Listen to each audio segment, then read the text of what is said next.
wearing dreadlocks is not black culture. Let me repeat that. Wearing dreadlocks is not African culture. Let's talk about it.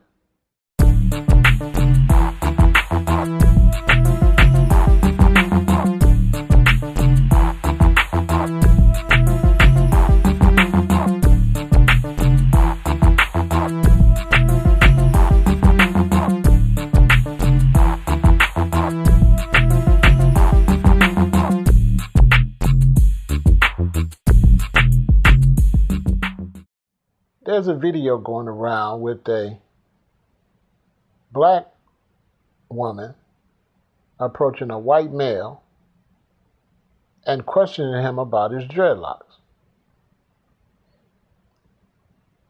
She felt that the European wearing dreadlocks was a way of stealing black culture, emulating black culture, and she didn't appreciate it.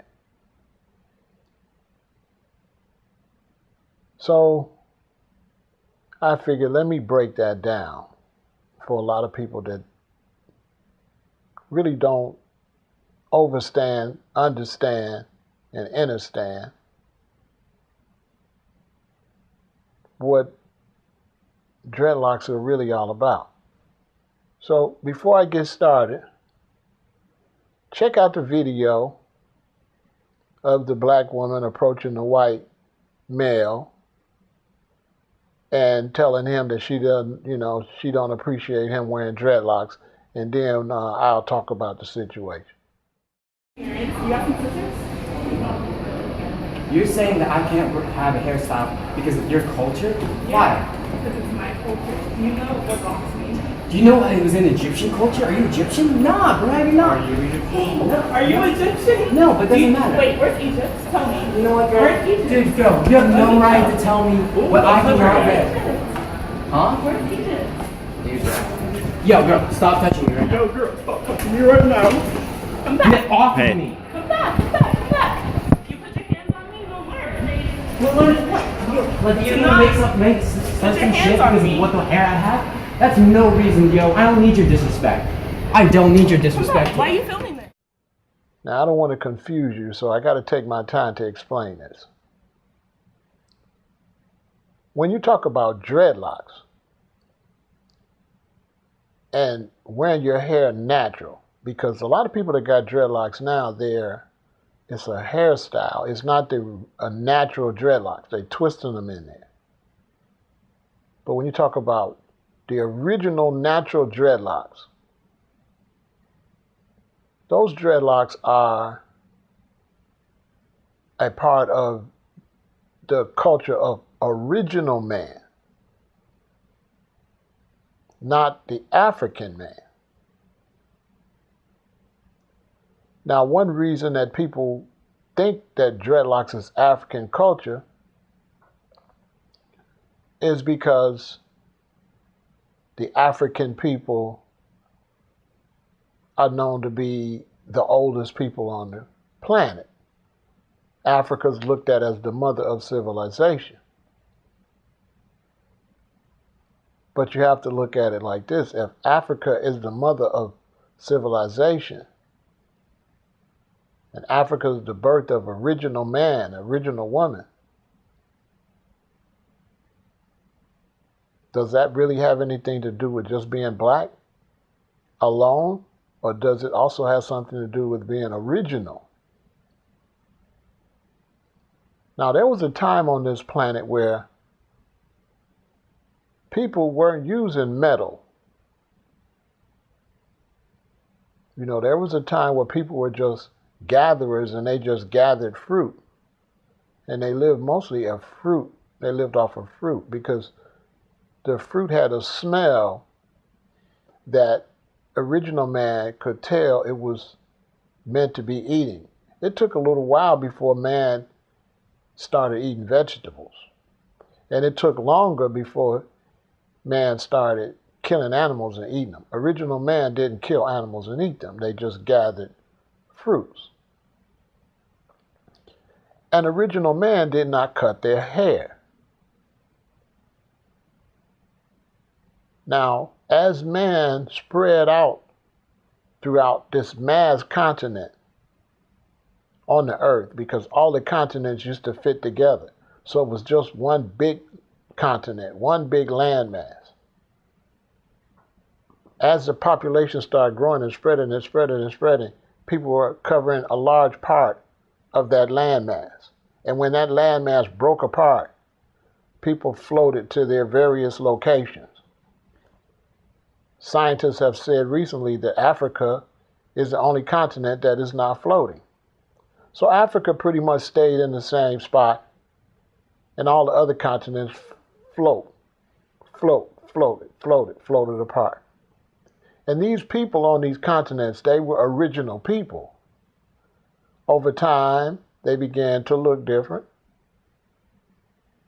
Over time, the bear turned white if he was in the cold regions. That's how you got the polar bear, the brown bear, the black bear. All these animals and people start adapting to the climate and the environment. But these original people, they didn't have scissors and combs. They wore plants and their hair. And their hair would grow and be chunked together in a big mat that go down their back and they could wrap themselves up in that hair and keep themselves warm along with plants, leaves, and things like that. So original man is what dreadlocks represent. And so when I encourage black people to grow dreadlocks, I'm trying to encourage them to be original man, more so than just African or black man, or African and black woman. Now, another reason that dreadlocks is associated with African culture is because of the Rasta man. Once you had the spontaneous birth of the Rasta man, after Emperor Haile Selassie I was crowned, then you had this phenomenon called Rasta. And the Rasta man began to spread all over the world with the music and wearing the dreadlocks. So people in modern times, they look at it as an African culture because the Rasta man preached repatriation and the return of to Africa, and the Rasta man had the dreadlocks. So most people, especially in the West, associate dreadlocks with Rasta. But if you do some further research, you'll see that all throughout India, the Swamis have dreadlocks and have had dreadlocks also since the beginning of time. Many Native American tribes had dreadlocks. Many Incas and Aztecs and Mayans had dreadlocks. Many of the people in the Micronesian and Melanesian and Polynesian islands had dreadlocks. The people that they call Celtics in Ireland were herbalists and had dreadlocks. So the white guy that was wearing the dreadlocks was really emulating a Celtic culture, a culture of the natural Europeans, because you always had people that were more natural. And then as man became more corrupt, you began to have armies and militaries and cities that started developing religions and started developing ways they wanted the people to look. And this is when you had the period of the Greeks and the Romans, and they were going around, and this is when a lot of the Egyptians, Ethiopians, and black Hebrew Israelites cut their dreadlocks when they were under the oppression of the Roman and Greek armies. So because of that period, that's what gave the impression that dreadlocks as a black African culture because of the period of time when the African was the most known original man, looked at as primitive, which means prime, which means first. So because of the media has portrayed the African as primitive, as first, as original,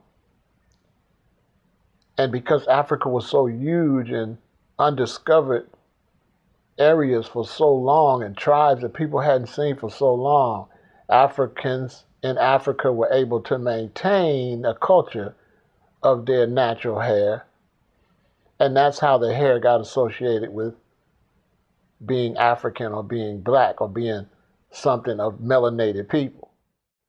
All the people on this earth, if they just wash their hair and stop combing and brushing it, every person on this planet will have dreadlocks unless their hair just don't grow. I don't care how straight their hair is. I know Chinese that have dreadlocks. I know Europeans that have dreadlocks. And I mean natural, not twisted in, that just grew on its own. Because the hair will mat up. And this is the reason the Babylon system sells combs and brushes. If a white woman or a white man does not comb and brush their hair, it will dread up. So if a human being's hair would dread up automatically, how can you say that's black culture?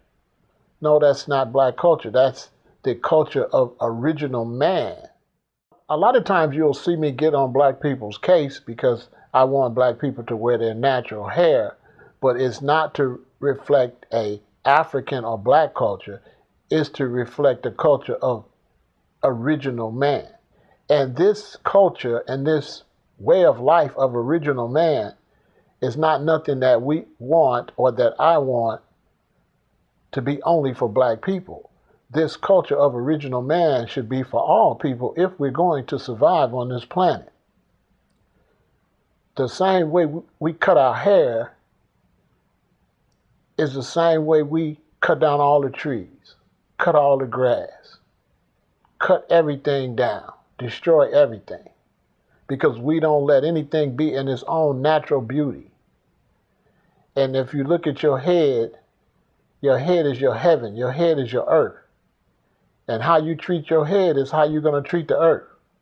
So if you trim your head down, you're going to trim all the trees down. You're going to destroy the earth, just like you destroy your natural beauty that the creators already gave you, already made you with hair to grow a certain way and to be a certain way. Now, some people would say, well, what about your fingernails? Don't you cut your fingernails off? Well, let me tell you something. If you lived in a natural environment and didn't live in such a Babylon environment, you would find your fingernails to be very useful. Now, for those of you that grow fingernails, because my fingernails grow pretty fast, and those people like myself, if your fingernails grow really fast and kind of stay medium to long a lot, anybody like that can tell you that if you were to cut their fingernails down to a nub, they feel funny for a few days. If I cut my nails all the way down, I hardly can pick up anything. There's a lot of things I can't do because without my nail, I don't have that precision to deal with things like I do with nails. So if my daughter has a yo-yo and it gets a knot in it, if I cut my nails out, I can't get the knot out. But with my fingernails, I could grab the string, I could pull that knot right out because my fingernails are like tools. You'll find your fingernails to be very handy if you were eating more fruit.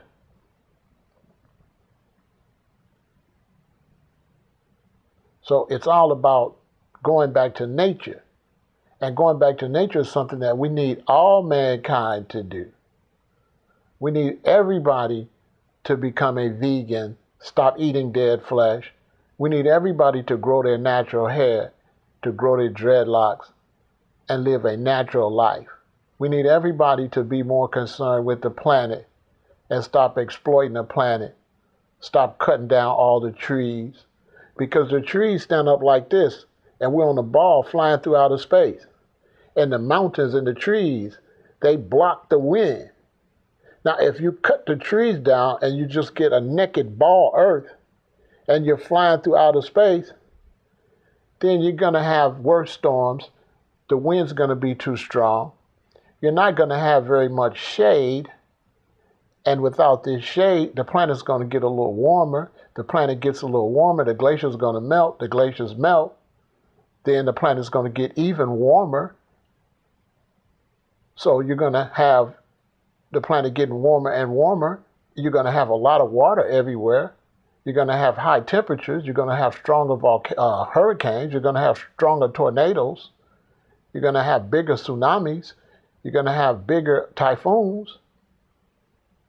So it's all based on nature and being natural and being original.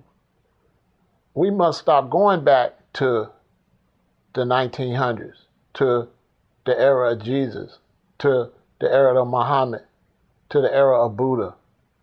We must go back to the beginning, before man became corrupt. So this is something for all you out there to know, that dreadlocks is not an African black culture. Dreadlocks is the culture of original man and woman, and it just so happens that original man and woman are African. But something that is for original man is not nothing that you would only keep for yourself. In other words, if you were, let's not look at hair, let's look at laws. If you were original and you had laws about living decent, if other people emulated those laws, would you be mad?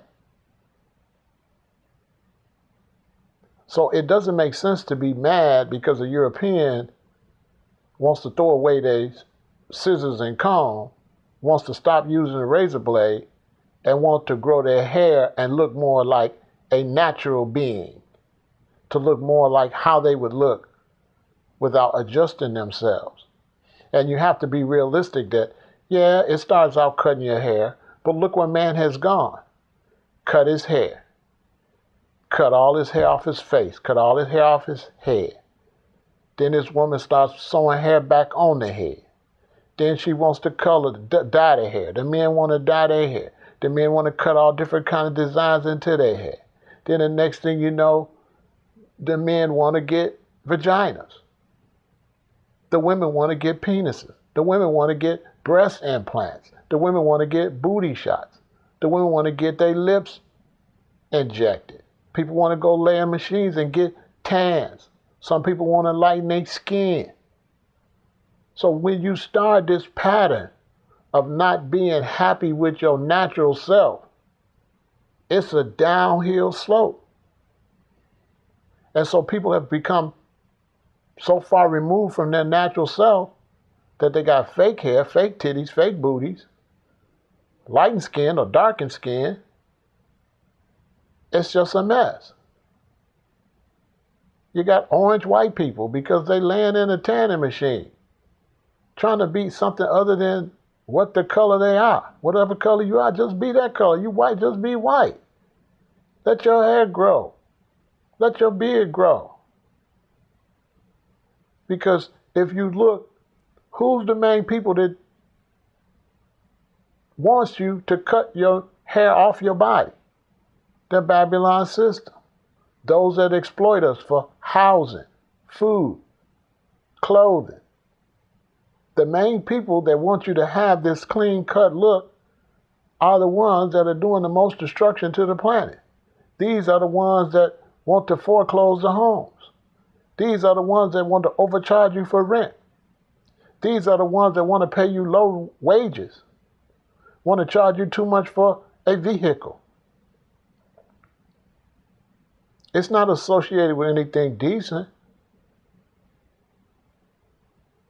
So if we go back to our natural hair, we'll say, hey, to hell with paying taxes. We'll go back to building our own homes and not paying nobody. We'll go back to growing food and not having one big farm that just got wheat for 10,000 miles, and everybody will have a bunch of small farms with a variety of fruit and a variety of vegetables and a variety of herbs, and that would be better for the environment. we'll go back and we'll start taking care of the environment. We'll want to save the trees. We'll want to save the elephant. We won't let nobody go shoot all the lions, shoot all the tigers, shoot all the rhinoceros. All of this goes together because you want to go back to being original. If all people grew their natural dreadlocks and had a vegan way of eating, there would be no wars on this earth. Now, on top of that, this sister got the nerve to approach a white man with dreadlocks. But I want to ask you this. How many black women did she walk past with blonde hair, with blue contacts? How many black men did she walk by with a European suit on, with some Italian shoes on, with some Gucci on, with some Louis Vuitton? Did she tell the blacks, stop emulating white culture? See, that's ridiculous. It's not your place to tell me I shouldn't have on Chinese shoes or I shouldn't have on this and that. At the end of the day, people got the right to do whatever they want to do. They got free will. People like me, I just suggest they go back to nature. It's not for me to tell you, oh, in my kingdom, it'll be illegal to cut your hair. That's not for me to say. I would just suggest for you to wear your natural hair. I would just suggest for you to not kill animals to eat them and eat naturally off of the tree, off the vine, off the plant. As a black American that used to work and sell novelties at reggae concerts and Pan-African events and things like that, I would be the one that would get approached a lot because a lot of black Americans felt comfortable talking to me more so than with Jamaican Rastas. And I would always hear a lot of stuff like, why are all these white people at the reggae concert? And I would have to tell black people, nobody stopped a lot of black people from buying the tickets. You didn't buy the tickets. I had a white guy come to my booth one time while I was selling. He said he had bought this African medallion. It was a medallion with a red, gold, and green Africa on. And he wore it to school, and he said some brothers approached him and told him that he shouldn't be wearing that. And he asked me what I thought. And I said, I thought he should, that he could wear what he want to wear. That he's not walking around the school questioning black folks that's wearing European shoes. He's not questioning people wearing all the clothes from Italy and Paris. So, it got to be both ways. If you look at this sister, she worrying about this man dreadlocks, but she ain't even got no damn dreadlocks in her goddamn head. Now, that's some fake shit right there. Don't worry about his dreadlocks. Where yours at? Where yours at? So the thing is that everybody should have dreadlocks on their head. If you ask me, everybody should be eating vegan. Everybody should be taking herbs and not pharmaceuticals unless it was absolutely necessary and we couldn't find a specific a specific herb to cure a certain disease. And in those cases, yeah, you might have to take the shot or whatever. You just don't want to have polio. But everyone should be trying to live a natural life. We should be trying to live natural ourselves, and we should be trying to act natural within the environment we live in to try to save this environment. We should be more natural-minded. Because, you're putting all that perm in your hair, but you got to rinse that perm out. And you're rinsing it right down into the water system. You're taking all them pills, but when you piss, you're pissing all that medicine right into the toilet. When you dump your medicine in the toilet, it's going all out in the lake. It's going out in the ocean. So everything we doing unnatural is coming back to hurt us. There are side effects from living an unnatural life. So everybody should wear their natural hair and be natural and cut with all the wars and all the negativity, because it ain't getting us nowhere. It's not getting us anywhere. You can have all the wars in the world. It's not going to make your civilization no better. What good is it to go have a bunch of wars and then go home and you got cancer? You got diabetes. You got AIDS. Everything is always wrong with you. But you're constantly fighting wars. And ain't nobody happy. The whole world just living in a rat race. So, all you people out there all over the world, grow your natural hair. Get back to nature. Get back to respecting your natural self, the way you was created. And get back to respecting the natural earth, the way it was created. 1.